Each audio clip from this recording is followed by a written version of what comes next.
Shalom, selamat pagi adik-adik. Senang sekali hari ini Tante Ika bisa menemui adik-adik dalam sekolah minggu online kita. Adik-adik sudah lakukan persiapan kan?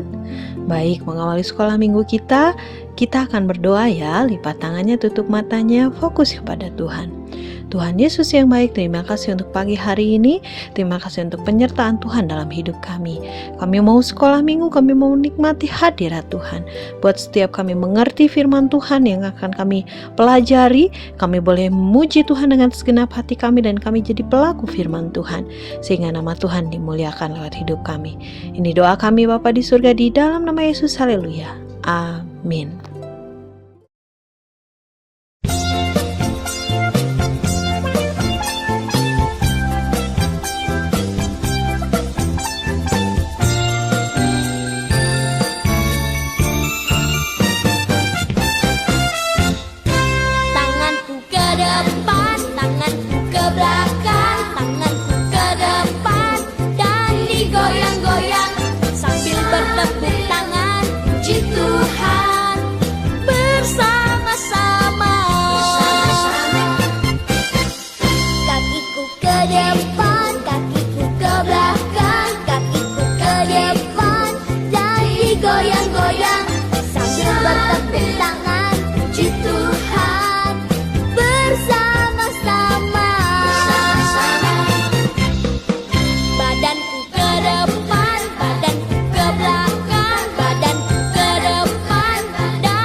Asa gagal mengasihi Tuhan sepanjang hidupnya.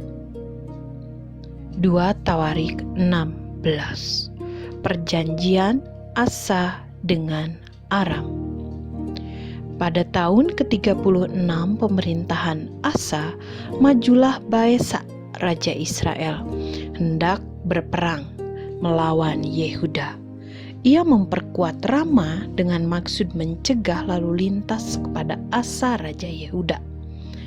Lalu Asa mengeluarkan emas dan perak dari perbendaharaan rumah Tuhan dan dari perbendaharaan rumah raja dan mengirimnya kepada Ben-Hadad Raja Aram yang diam di Damsyik dengan pesan, "Ada perjanjian antara aku dan engkau, antara ayahku dan ayahmu. Ini kukirim emas dan perak kepadamu. Marilah, batalkanlah perjanjianmu dengan Baesa Raja Israel, supaya ia undur daripadaku." Lalu Raja Ben-Hadad mendengarkan permintaan Raja Asa. Ia menyuruh panglima-panglimanya menyerang kota-kota Israel, dan mereka memukul kala Iyon dan Abel Maim dan segala tempat perbekalan kota-kota di Naftali. Segera sesudah Baesa mendengar hal itu, ia berhenti memperkuat Rama. Ia menghentikan usahanya itu. Tetapi Raja Asa mengerahkan segenap tentara Yehuda yang harus mengangkut batu dan kayu yang dipergunakan Baesa untuk memperkuat Rama itu. Ia mempergunakannya untuk memperkuat Geba dan Mizpa.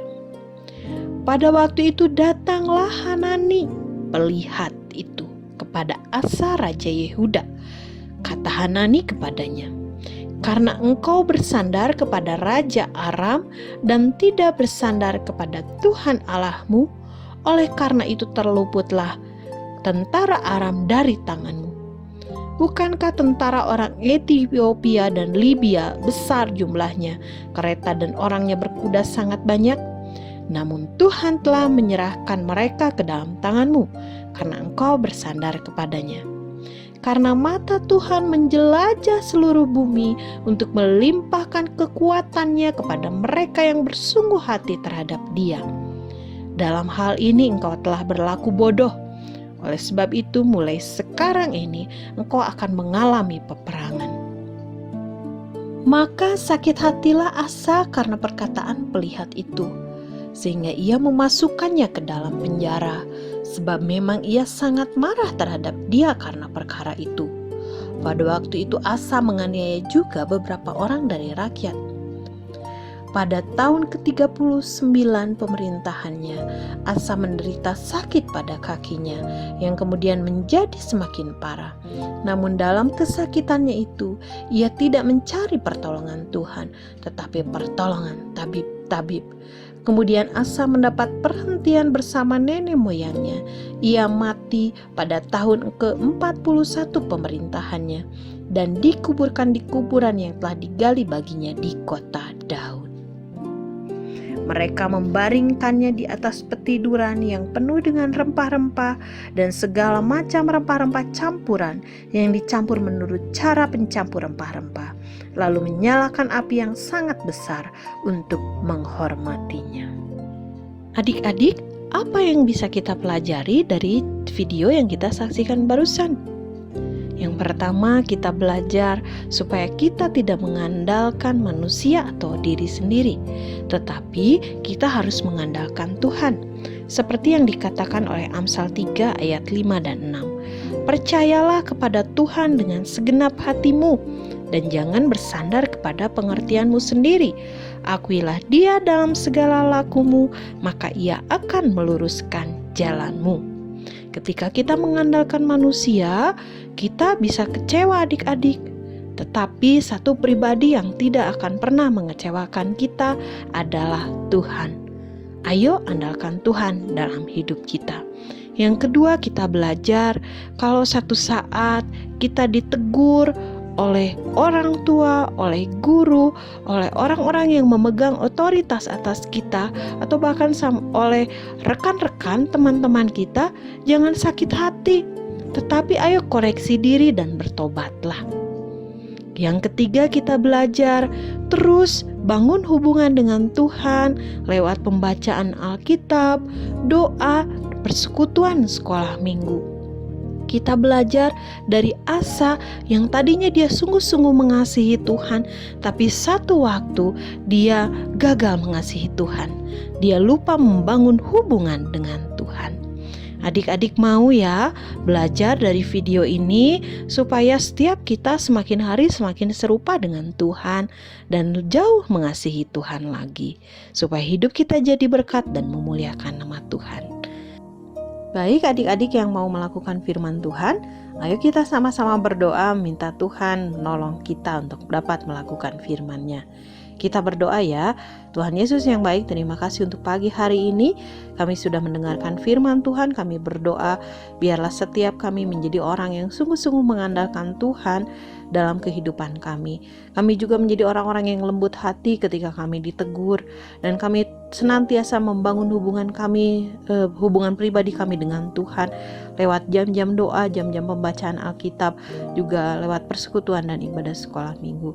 Kami berdoa biarlah setiap hari kami semakin mengasihi Tuhan, semakin serupa seperti Kristus. Bapa di dalam surga, pagi hari ini kami berdoa untuk adik-adik yang menyaksikan tayangan video ini. Biarlah berkat Tuhan berlimpah dalam kehidupan mereka, masa depan penuh pengharapan Tuhan anugerahkan. Keluarganya juga diberkati, pekerjaan orang tuanya diberkati, sehingga kehidupan mereka kehidupan yang berlimpah berkat. Kami juga berdoa untuk bangsa kami, bangsa Indonesia. Kami berdoa, kami katakan shalom atas bangsa Indonesia, damai sejahtera atas bangsa Indonesia. Ini doa kami Bapa di surga, di dalam nama Yesus, haleluya, amin. Itu saja yang kita pelajari hari ini. Adik-adik terus semangat untuk beribadah, terus semangat untuk jadi berkat dimanapun adik-adik berada. Sampai ketemu lagi, Tuhan Yesus memberkati. Dadah.